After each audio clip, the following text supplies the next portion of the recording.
morning. You're watching Korea Today, brought to you live from Seoul. Will today's critical seventh round of talks on reopening the Kaesong Industrial Complex yield positive results? Seoul and Pyongyang gear up for what may be the last chance to overcome differences on this issue. Revision proposal has been made on the country's tax law, so who's subject to pay more taxes next year? More coming up in the headlines. And a new state-of-the-art submarine joins Korea's naval fleet. We'll show it to you on In Print. Vietnam learns the Korean way, but it's not K-pop nor Hangul. It's Korea's governance they want to adopt. We have the story coming up.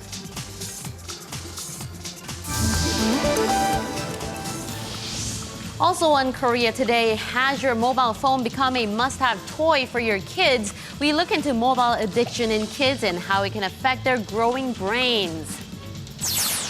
Then we take a hike up Inwang Mountain sitting in the middle of Seoul. It offers serene trails and hidden stories behind its towering cliffs and rocks. Live on this Wednesday, August 14th, 2013.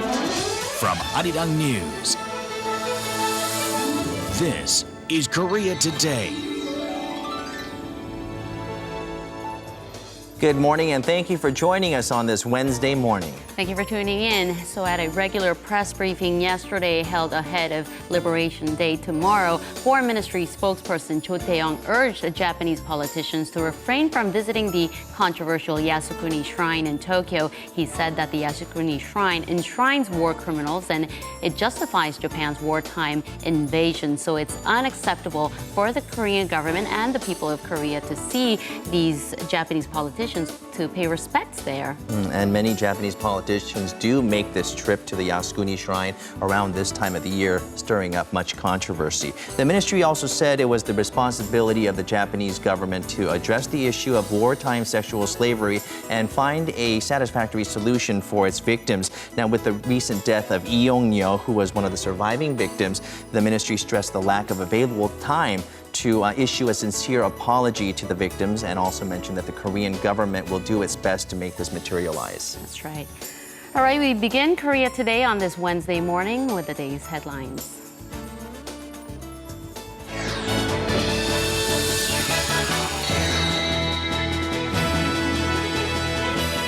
The Finance Ministry has re-examined its tax revision proposal and decided to raise the minimum annual income bar subject to more taxation.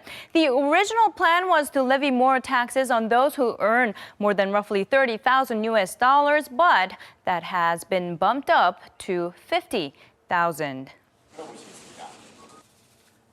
Even for those who earn between $50,000 and $63,000, the annual extra taxation has been significantly reduced to be somewhere between $17 to $27. We took into account the high cost of medical and education bills. Tuesday's announcement comes after a heavy political backlash and the president's order to not lump more tax burdens on ordinary and middle-class citizens. But now many are asking how the government plans to scrape up the tax revenues it needs. Some experts say the ministry should look into raising corporate tax rates that were lowered under the former Lee Myung-bak administration, as well as levying even more taxes on high-income earners. For the seventh time since last month, the two Koreas on this Wednesday will sit down to finalize the terms on reopening their jointly run factories at the Kaesong Business Park. Today's meeting comes 20 days after the sixth round of talks fell through and more than 4 months after North Korea, discontent with Seoul and Washington's joint military drill, unilaterally suspended operations at the complex. If the South and North are able to produce results from the seventh round of talks, it can become the starting point for other issues, such as reunions for separated families, reopening the Mount Kumgang tourism project, and building a DMZ peace park. That's why the outcome of this meeting is so important. It has great significance for the Park Geun-hye administration because it can determine inter-Korean relations for the next coming 1 or 2 years. With another joint military drill between the South and the U.S. scheduled to take place starting next Monday, experts say the two Koreas would have to agree on a final set of measures in today's meeting in order to get the factories up and running again. It was another scorching hot day here in Korea, but Tuesday passed by without any major power disruptions. The country's electricity reserves level stayed lower than 5 million kilowatts for most of the day on Tuesday, prompting the government to issue a level 1 or the lowest warning on a 5-scale power warning system. But it wasn't half as bad as it could have been thanks to nationwide power-saving campaigns and large businesses cutting down on their power usage during the peak energy consumption hours. The government says Wednesday will be another hurdle for the nation as the heat wave will continue to make people want to keep the air conditioning on. Energy officials say a level 2 or attention warning is likely to be issued on Wednesday. Both the Seoul High Court and the Seoul Central District Court have approved issuing a search and seizure warrant for the National Archives of Korea as part of efforts to locate the missing 2007 Inter-Korean Summit transcript. State prosecutors sought warrants to look for classified records from the former Nomuhyun administration kept at the Presidential Archives, access to which requires a special approval. The court said, however, that prosecutors can only take a look at the copied version of the documents as there are concerns about damaging the original records. This comes amid political wrangling between ruling and opposition parties, of course. The ruling party claims former President No had offered to give up the de facto inter-Korean maritime border in the West Sea to then North Korean leader Kim Jong-il.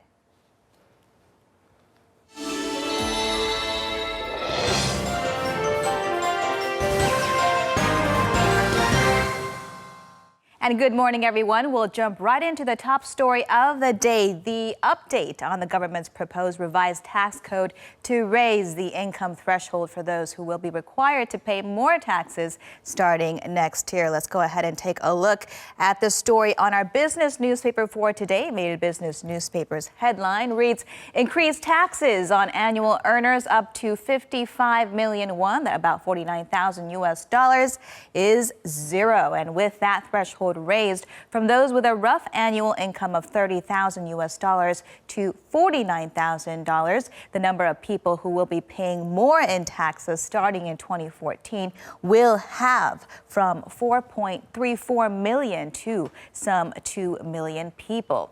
So how much more they would be paying is outlined in the inserted graph. Again, those earning up to 55,000 million won, their tax burden will be unchanged. And those earning between 55 million won and 60 million won will be paying about 20,000 more, 60 to 70 million won, about 30,000 more on reduced tax credits. Now, those with an annual earning of more than 80 million won, that's this, 70 million won, will see their tax burden increase by anywhere between 330,000 won and an 8.6 million won, that is some $295 and $7,700. Now, the slash proposal then would mean less taxes collected for the government, about $268 million less, therefore raising the government burden to shoulder at least part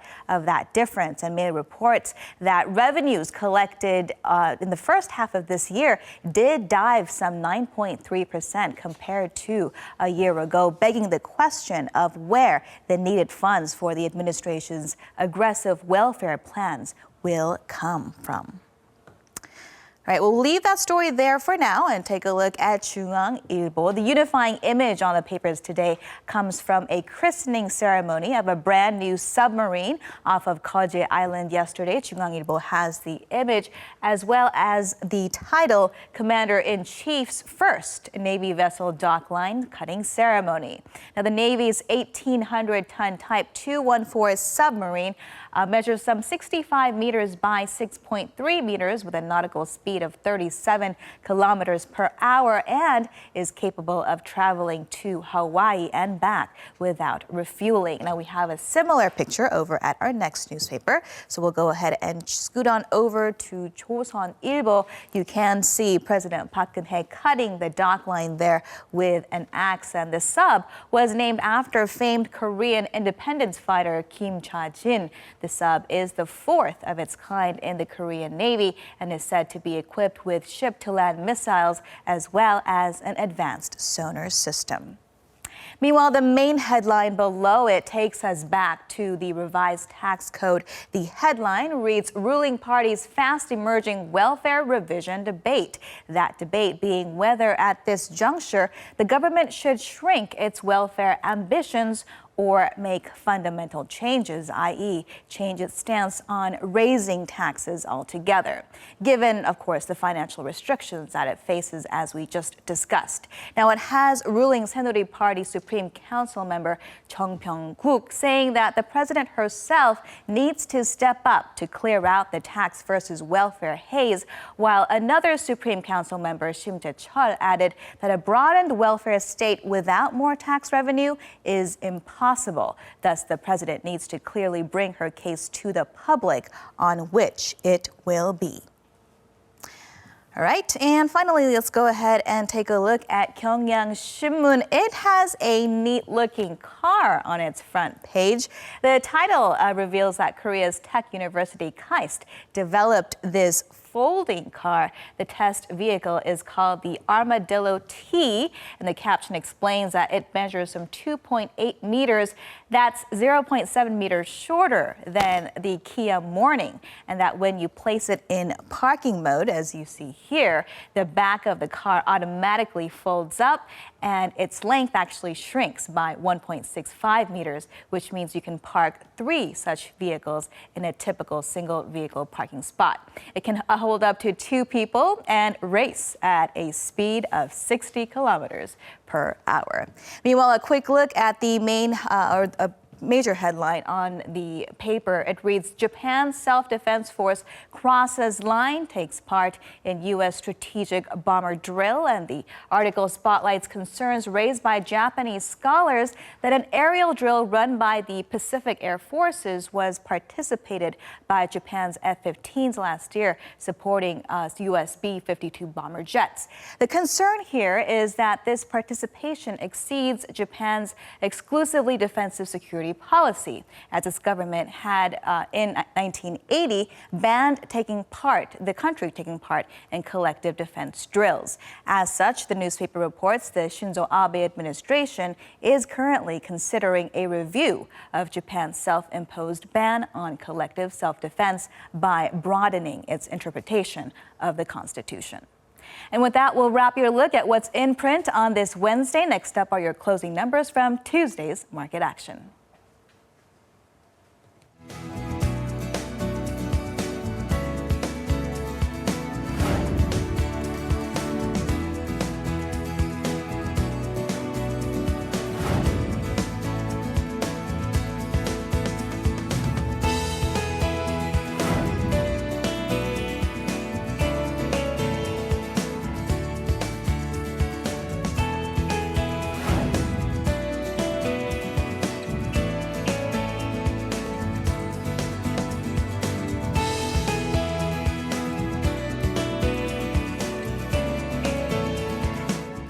So the hot and the humid and stifling weather conditions continue here in Korea, and Young continues to fan himself on air.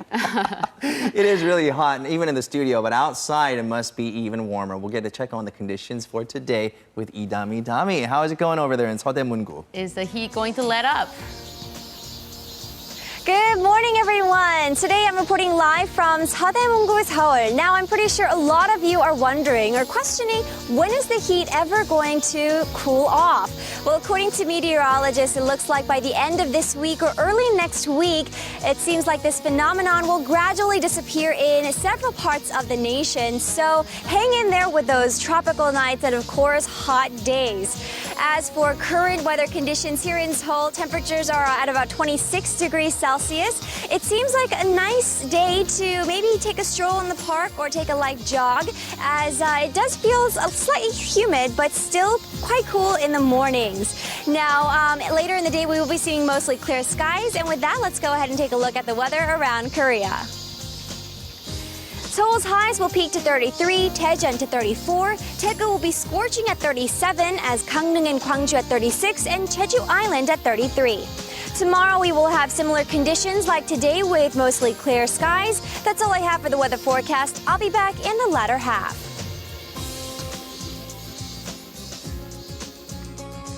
The Overseas Koreans Foundation has invited teachers from Korean language schools around the world to come to Korea and get a week-long training so they can go back and teach younger Koreans the Korean language as well as culture. Many of these young Koreans, they are born overseas or they do immigrate there early on in life, and many of them do forget their language. So bridging the gap between culture and also language is a very important factor, and also keeping your mother tongue is important as well. So we'll take a look at these dedicated teachers who come to receive the training.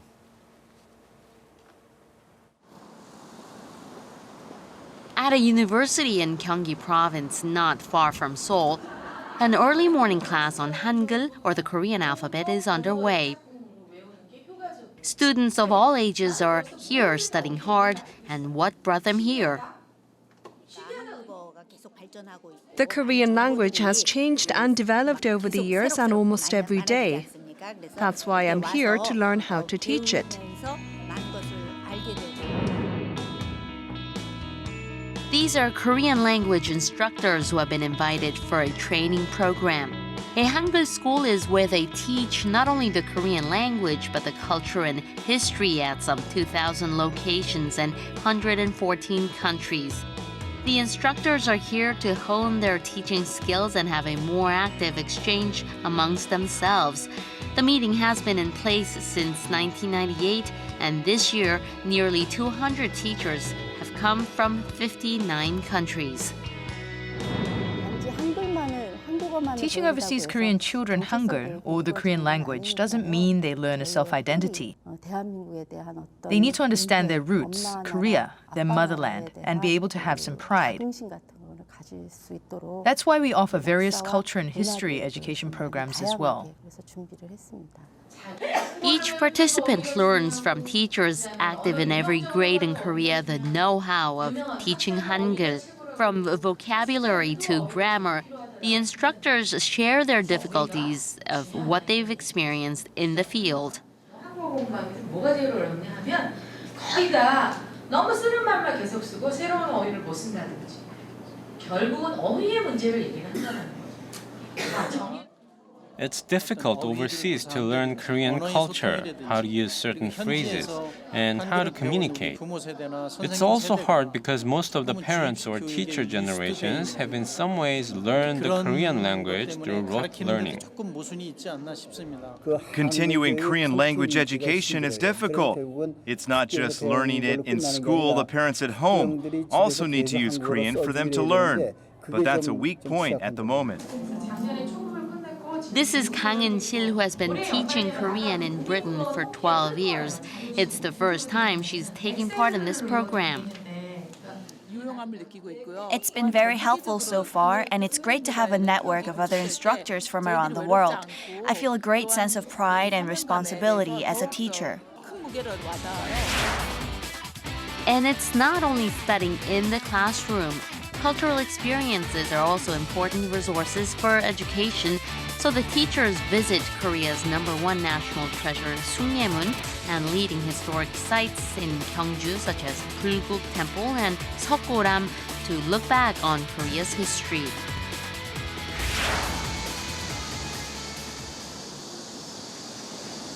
But the number of instructors who are invited each year is only 2% of the 15,000 teachers across the world. Those who are unable to participate there join in online. We're providing online education for overseas Korean language instructors so they can always receive support. We provide information for class, and there also are projects that can connect this to educate the next generation. Not only that, the teachers also learn traditional dance, music, and even taekwondo so they can go back and engage with students in a better way.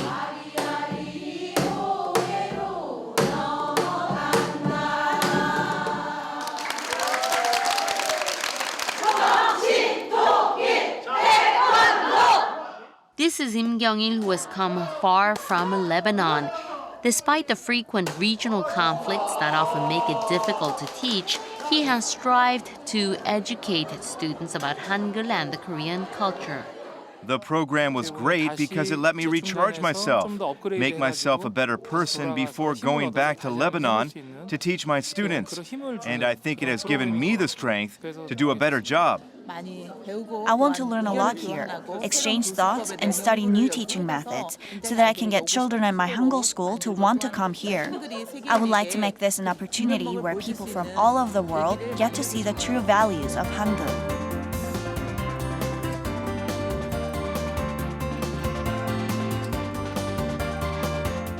And you can see the dedication on the faces of these teachers who are in training. Every year, the program receives recommendations from respective consulates, and they make the choice, and some of the teachers are chosen. But where there's a will, there's a way. For those who are and wanting to attend, there are other options for people out there. That's right. Cyber education is becoming a new alternative for those teachers who couldn't make it out here. The Overseas Koreans Foundation and the schools are providing websites for these teachers to go online and get training. All right, you don't have to go anywhere. You can do it at your own pace, at your own time. And still ahead on Korea Today, on our Hot Items segment, we're going to be looking at some bicycles. Bicycles are becoming all the rage these days, but electric bicycles for those times when you just don't have the power to muscle up that hill. Rechargeable and user-friendly, but you may want to hold up on it just until we get over the looming power shortage.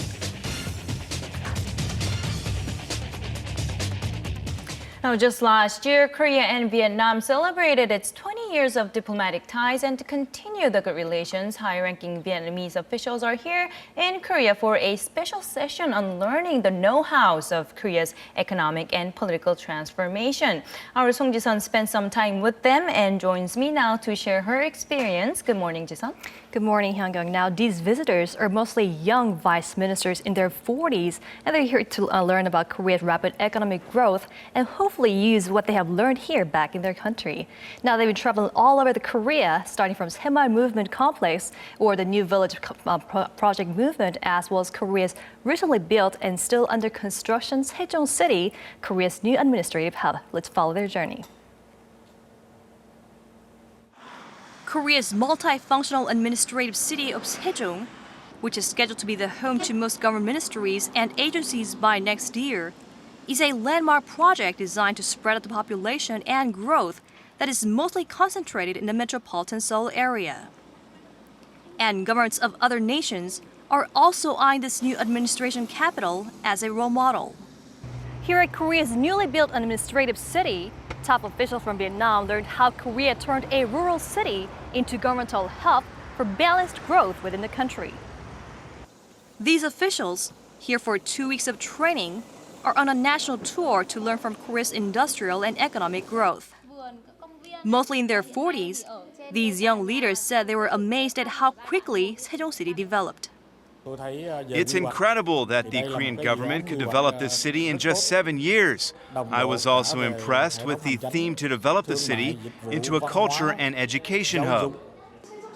This is the step 1 of a 3-year training program agreed upon by Seoul and Hanoi. The officials also paid a visit to Federation of Korean Industries to meet with South Korean businessmen, as well as Korea's Haemal-Undong headquarters, to get tips on modernizing Vietnam's mostly rural and agricultural villages. We were always interested in Korea's remarkable economic growth and development. And here we noticed that such achievements were made possible by very detailed government-led actions and policies.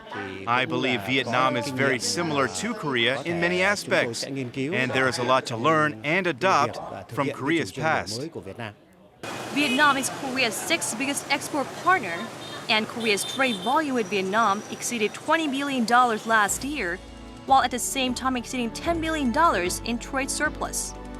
In fact, Vietnam was the only one of Korea's top 10 export partners in 2012 that marked growth of nearly 20% for outbound shipments. Over 3,000 South Korean companies have already entered the Vietnamese market, with high-tech firms like Samsung Electronics producing smartphones on Vietnamese soil. We pass on our experience overcoming the Asian financial crisis and also share our vision for the future. Vietnam is also interested in Korea's advanced technologies, such as e-governance. And these trained high-ranking officials are also a great asset to Korea for future bilateral relations between Korea and Vietnam. And it's not just about the economy, but culture as well. A top official from VTV, Vietnam State Television, is part of the traveling envoy. The VTV signed an MOU with Arirang TV in 2007, exchanging and airing programs on a regular basis. We hope to expand the broadcast exchanges between the two countries and beef up the proportion of informational programs such as documentaries. We also aim to improve the quality of our programs through these interactions. The two-way program continues back in Hanoi, with Korean officials dispatched to train their counterparts on site. So I guess it's fair to say that Korea is doing its part in giving back to the international community. And Jisun, you told me that Vietnam is not the only country sending their public officials to Korea for similar occasions. Right, to be exact, it's about 120 countries and 4,000 public officials or government workers were dispatched to Korea to learn Korea's governance as well as our techniques and policies to adapt to their countries. Now, what's special here is that Korea offers customized paradigm and curriculum for each country. And for these Vietnamese officials, they offered how to update their agriculture techniques and their paradigm as well. And the Vietnamese officials are focused on maintaining a balanced growth because they think it's important to maintain a balanced growth within the country like we did during our growth. Mm-hmm. So these officials are scheduled to stay until this Saturday, I hear. What else do they have in their itinerary for the rest of the week? Well, their journey continues in the southern part of the country. They're headed now to Ulsan to visit Korea's Hyundai Heavy Industries as well as SK Chemical. And they are also going to pay a visit to Saemanggeum SeaWorld with a man-made complex. And they're also going to witness there Korea's advanced construction techniques and the growth as well, and hopefully to return to their country and adapt our techniques there. Mm-hmm. All right. Thank you very much, Jisun, for your report today. We do appreciate it. Welcome. And still ahead on Korea Today, is your child suffering from smartphone addiction? Now, 1 in 7 children are said to be in the danger levels of smartphone addiction here in Korea. What's the attraction behind these mobile devices and what bad does it actually do to them? We take a look at the effects of keeping your youngster too close to your handset.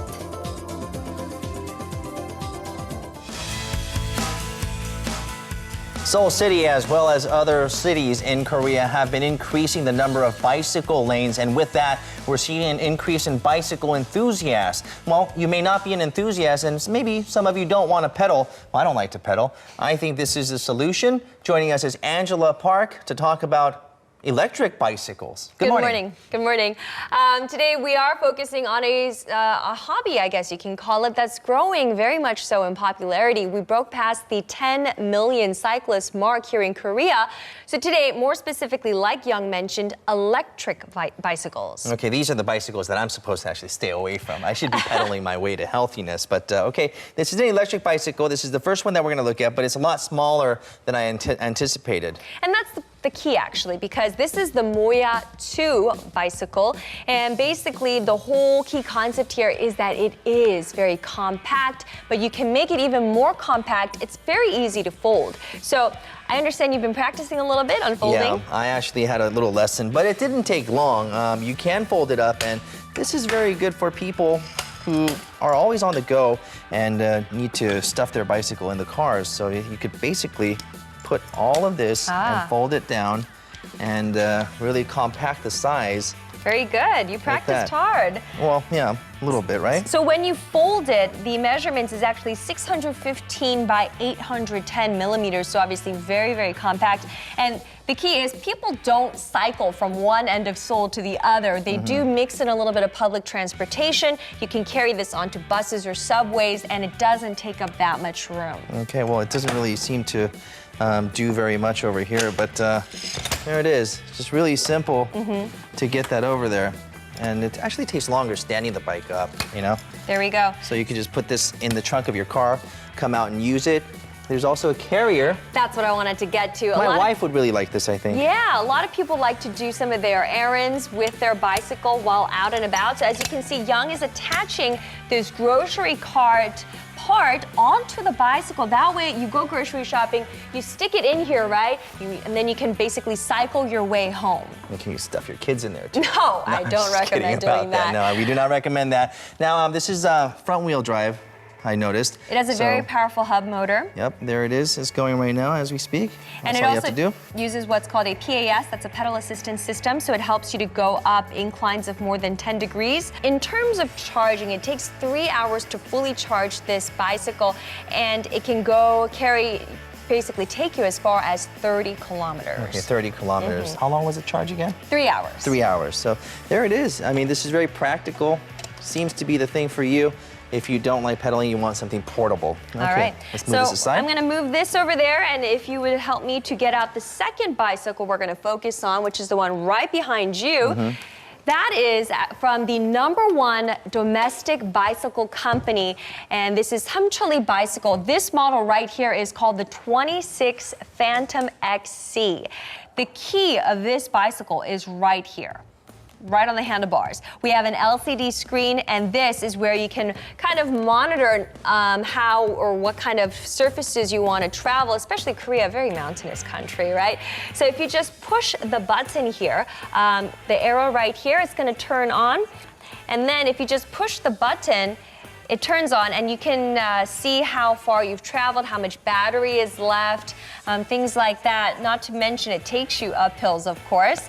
And then on this right side, if you hold it for 10 seconds, it automatically kicks into cruise control mode, where basically keeps you at a steady pace. Okay, so you don't have to hold on to the throttle. And this one happens to be actually rear wheel drive. And this is a full-size bicycle. One of the differences that I want to illustrate between foldable bicycles and the regular ones is that there's a bit of instability that you can't do anything about when it comes to foldable bicycles. So if you're a bicycle enthusiast, I think this would be a pretty good option for you. And it is bigger, so I guess logically speaking, it makes more sense that it takes slightly more to charge it. 4 hours to fully charge this bicycle, and it can take you up to 25 kilometers per hour, and then a distance of about 70 kilometers. All right, well, this one needs to move on over now. Has a nice little ring to it, too. And the last one here was a little bit on the heavy department there. Yes, maybe you can help me a little bit. Being the stronger person you are. We're looking at, look at this. Ignoring that big bumpy thing and some of the contraptions here, it kind of looks like a typical bicycle, and that's the key. Oh, okay.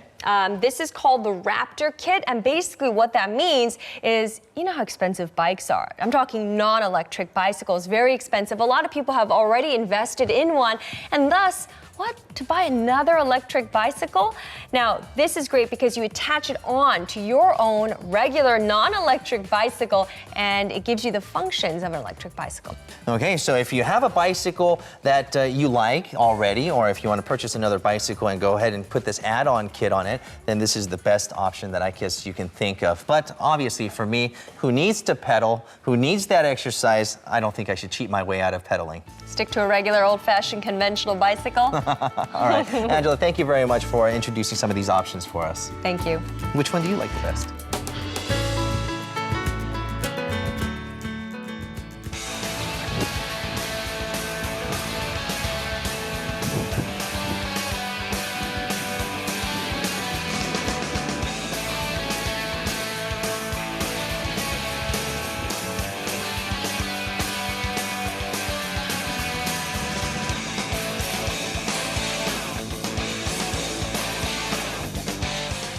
That's not you on the bike, is No, it? no, that's one of our, I guess, staff members testing out the bicycles. For me, I still want to stick to the regular pedaling. I need to burn as many calories as I can. Can't cheat my way out of that, right?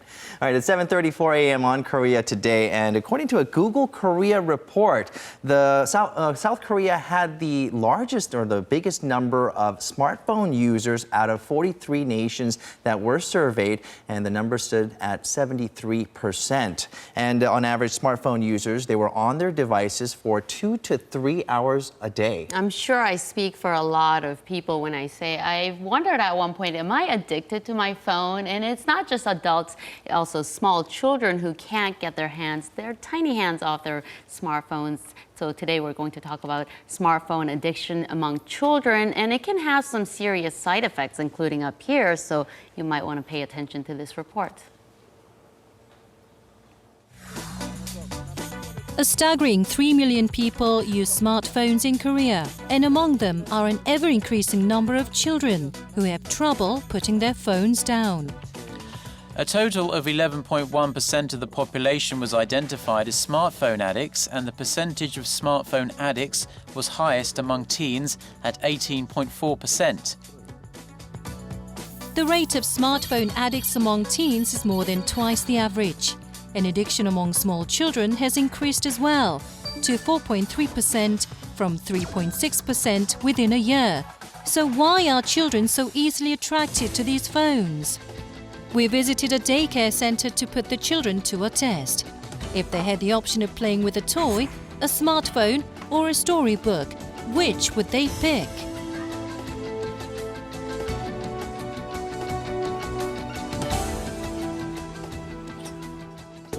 Most children show interest in the smartphone, and soon enough, they are completely fixated on the device. The children enjoy the strong visual and audio effects from the smartphone, but in the end, you see them starting to fight over it.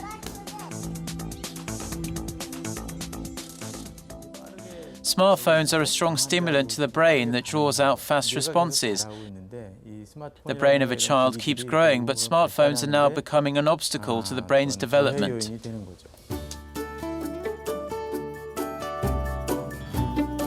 This is 5-year-old Yu Chan, who has been inseparable from his smartphone for 2 years now. Whenever his mother is busy taking care of his siblings or doing housework, Yu Chan plays with the smartphone. Once he starts playing with it, though, he doesn't stop until the battery dies. It started at 28 months. My child was disruptive and hyperactive at restaurants, so I let him play with my smartphone to get him to sit still. My child seemed to behave better when he played with my smartphone, so I let my child play with it whenever he wanted. I didn't realize how dangerous smartphone addiction could be. As you can see, Yu Chan is very familiar with operating the device. When anyone tries to take the handset away from him, he cries and violently resists. He goes out of control. When the smartphone is finally given back to him, he calms down, as if nothing had ever happened. Yu Chan's parents are extremely concerned about his addictive habits.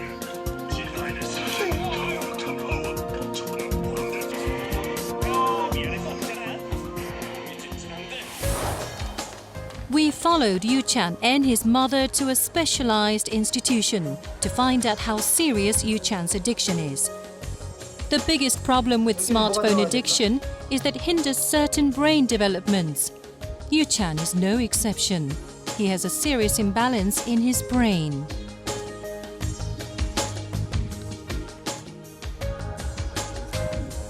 The use of smartphones stimulates the left brain, while the function of the right brain deteriorates. Here, you can also see deterioration in the frontal lobe. The left is used to look at details, and the right is used to see things in overall. By repeated smartphone use, only your left brain improves, while your right brain loses its function. The child will have difficulty developing social skills that can lead to problems with peers, and in some cases, smartphone addiction will lead to ADHD, separation anxiety, and antisocial personalities. A lot of caution is needed.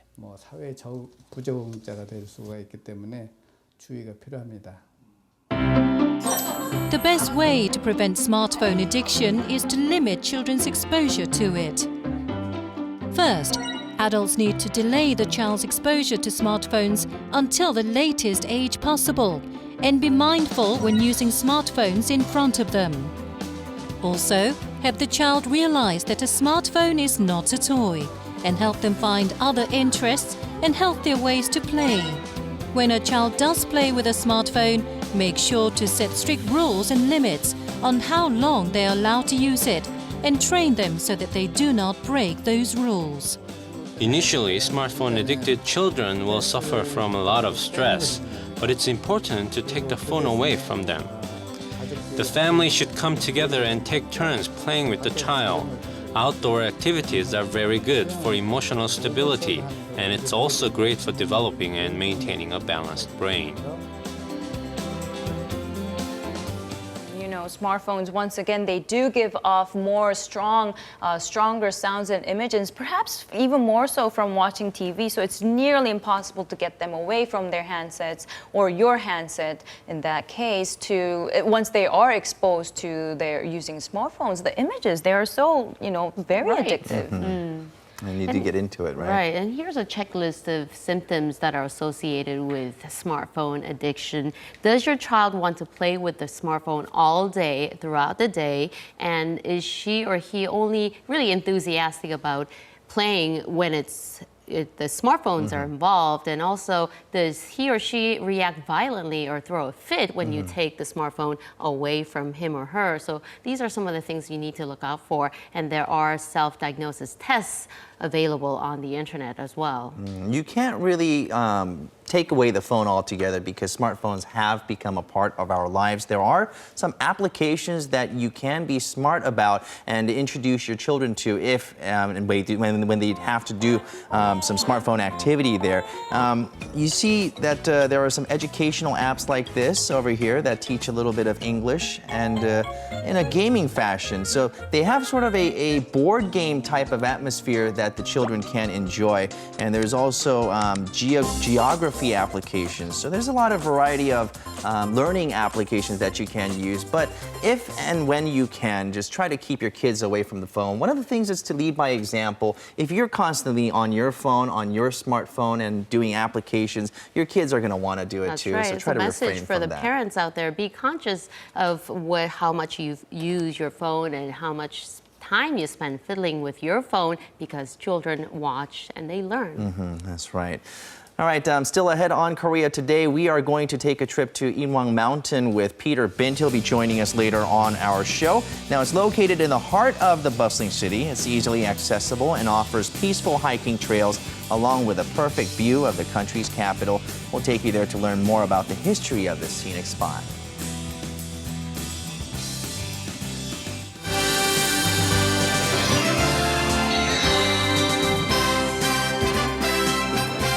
And a good Wednesday morning, everyone, as we kick things off with the big matchup taking place later tonight. Of course, South Korea taking on Peru at the Suwon World Cup Stadium for their warm-up match. Now, South Korea is still without a win since manager Hong Myung-bo took over the team, and they still have a lot of things to work on. Of course, with the Taeguk Warriors facing off against the 22nd ranked Peru later tonight, they won't have their European players once again. Manager Hong working mostly with the domestic players, just like he did during the East Asian Cup. But the most important thing is their defense once again with the high offense Peruvian team.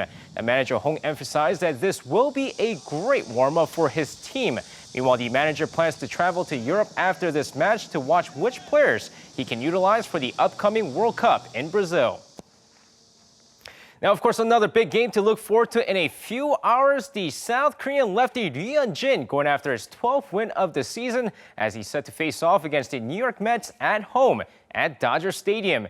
And what a matchup this is going to be with the South Korean going up against the Mets ace Matt Harvey, who's currently 9-3 with an impressive ERA of 2.09. Meanwhile, after winning 4 straight to start off the second half of the season, Lee Hyun-jin is currently 11-3 with an ERA of 2.99 as he hopes to win his 12th win of the season. Meanwhile, the LA Dodgers have been red hot lately, setting a new team record of 38-8 in their last 46 games. And now staying in baseball, but back here in the nation as we take a look at some Tuesday night KBO action. Now the SK Wyverns continue to stay red hot while Well, the Kia Tigers continue to slide as the SK Wyverns breeze past the Kia Tigers 9-2. Also, the NC Dinos beat the Hanwha Eagles 3-1 in a game between the 8th and 9th place teams. So with that said, let's take a look at the other two games here, starting off with the Tusan Bears taking on the Lotte Giants in Seoul. Of course, taking a look at the game here, we go over to the third inning. Men on second and third. Choi Jun-suk grounds out to second. Tusan takes an early 1-0 lead. We're going to shift over to the fourth inning. Check out this next play. Lee Won-suk hits one down the left field line past Hwang Jae-gyun, goes to second on a double, but wait, who's covering third? No one. Lee Won-suk sneaks into third base. Now that play looks to be costly as Yang Iji comes to bat here, singles up the middle as Tusan takes the lead 2-0. We're going to shift over to the eighth inning of the game. Hong Sang-sam in relief. Uh-oh, not again. Park Jun-seo sending one deep to left. If it's fair, it's trouble. It is gone. A two-run shot. Lotte ties this game up 2-2. Now, luckily for Hong Sang-sam, Lee Won-suk's sac fly in the bottom of the eighth inning brings home Chung Soo-bin, and the play at the plate is safe as Tusan sneaks one past the Lotte Giants 3-2. As the Tusan Bears now take a 1.5 game lead over the Nexen Heroes. And now next up, the big series of the week. LG Twins taking on the Samsung Lions, tied 2-2 in the second inning. Bae Young-sup singles to center. Let's make that 3-2 Samsung Lions. Not done yet. Choi Hyung-woo, the big man of the Samsung Lions, another RBI single in this game. Before this next play, the Lion King Lee Seung-yup RBI double to right. Samsung takes the lead 5-2. We're going to go over to the third inning where LG lights it up with 7 runs, including Park Young-taek's 2-run single to center before this next play. Kwon Young-kwan, this is a name we haven't heard. 3-run shot to left. LG takes the lead 12-5. Now, fifth inning, Samsung making this game quite interesting with a 4-run fifth, including this one from Bae Young-sup, a 2-run single up the middle, and it's 12-9 after 5 innings. But LG continues to swing away, including Lee Byung-gyu's 2-run double in the ninth. This one dropping in there as LG takes this game 16-9 as they're now tied for first with the Samsung Lions. And with all that said, it's going to wrap it up for me. This has been SJ. See you guys again for your sports needs.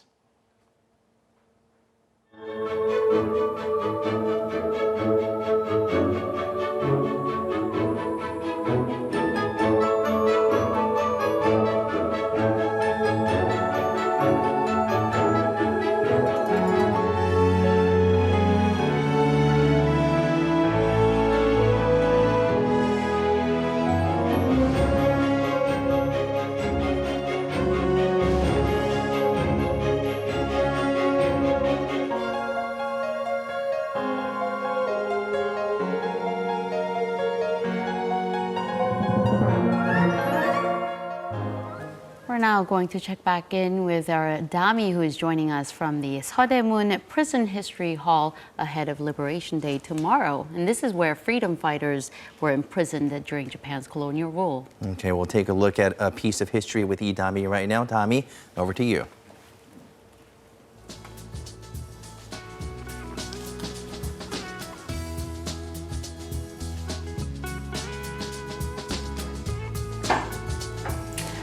All right, so right now I'm inside one of these solitary rooms where you can find at the Seodaemun Prison History Hall. And as you can see, it's really kind of just, it's not spacious at all, and it's very, really dark. And in Korea, we do call it mukbang because it is very dark inside.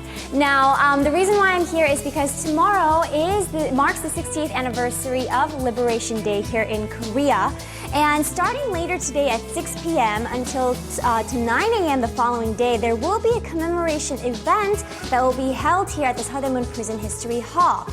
And just like I am, you can come here for yourselves and experience what it was like for the prisoners or for the independent activists who were imprisoned here at the prison.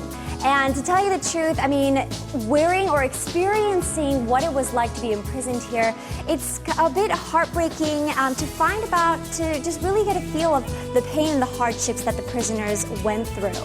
And right now what we're taking a look at is prison building number 12. And Sadaemun Prison History Hall is a place that's filled with history and, of course, the passion of those who sacrificed their lives for Korea's independence from the Japanese colonial rule. So, I mean, if you do have time, come and take this opportunity to learn about Korea's history and maybe get an experience of what it was like to be imprisoned here at the Sadaemun Prison History Hall. That's all I have for today. I'll see everyone tomorrow. I'm Idami, Korea Today.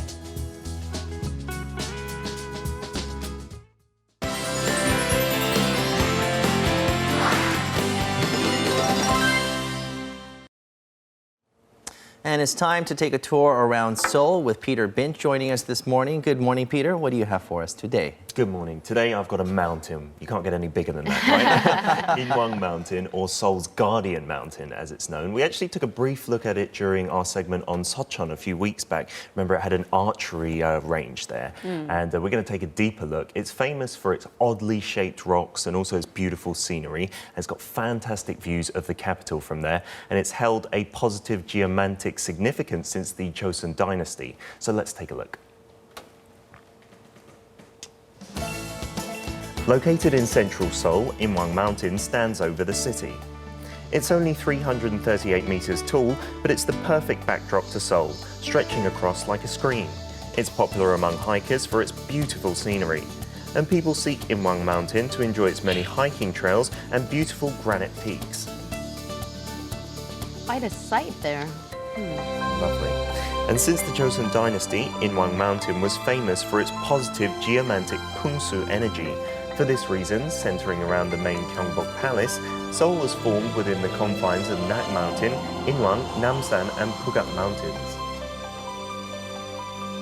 Left of the palace is Nak Mountain, known as Cho청연su, and to the right is Inwang Mountain, also known as Ubekho. These were considered to be grounds for the palace. There are a total of 5 trails, and among them we took the Dongrimmun Station Trail that leads up to various rocks and boulders. It's very close to the city centre.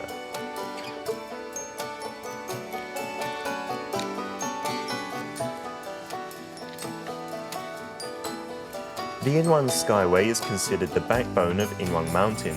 It's famous for its bike trail and roads. Entering this area used to be banned due to an assassination attempt of South Korea's president by North Korean commandos in 1968. In 1993, the area was reopened to the public with a well-preserved natural environment. The Inwang Mountain Trail has no cars, so it's a very quiet and pleasant trail for families.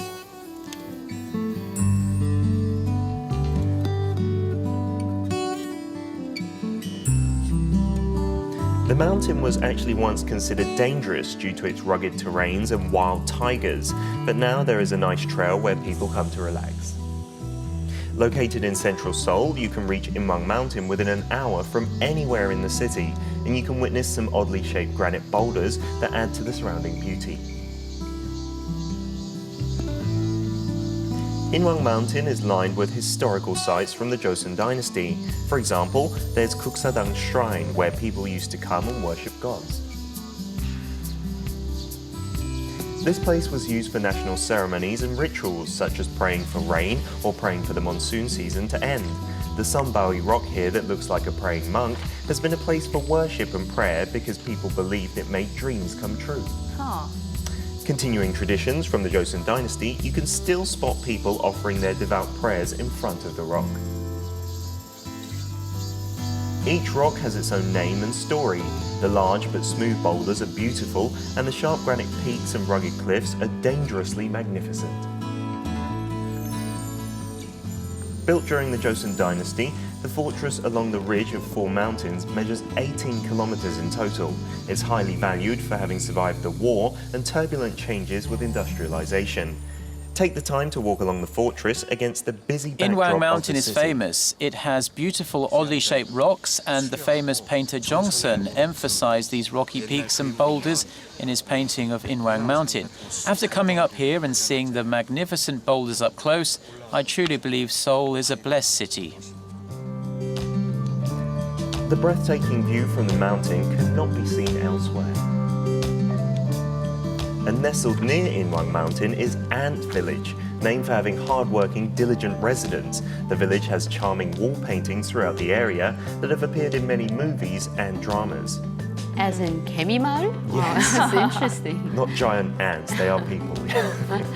And how about taking a stroll through Inwang Mountain to experience the real history of Seoul?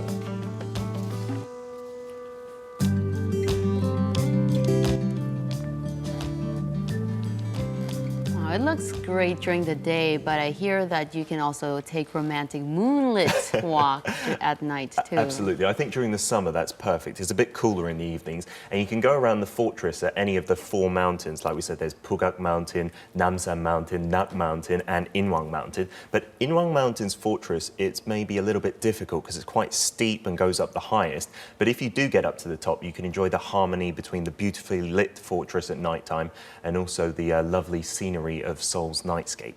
My question for you, Peter, is what do you do if you have too much time on your hands after the hike? Go up again. No, I'm just kidding. Sounds like a plan. You can learn about Korea's traditions, I guess, if you go to one of the palaces. There's Gyeongbok Palace at the bottom of the mountain and also Deoksu Palace. Or you could go to Changwi-mun or Changwi Gate area, which is at the end of the Skyway. So that's the road that goes around it. There's lots of eateries and shops around there.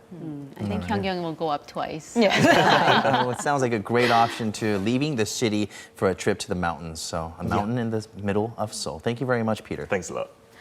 All right, that's all we have prepared for you on this Wednesday morning. And we'll see you here tomorrow on Liberation Day at 7 a.m. Thanks for watching. Bye-bye.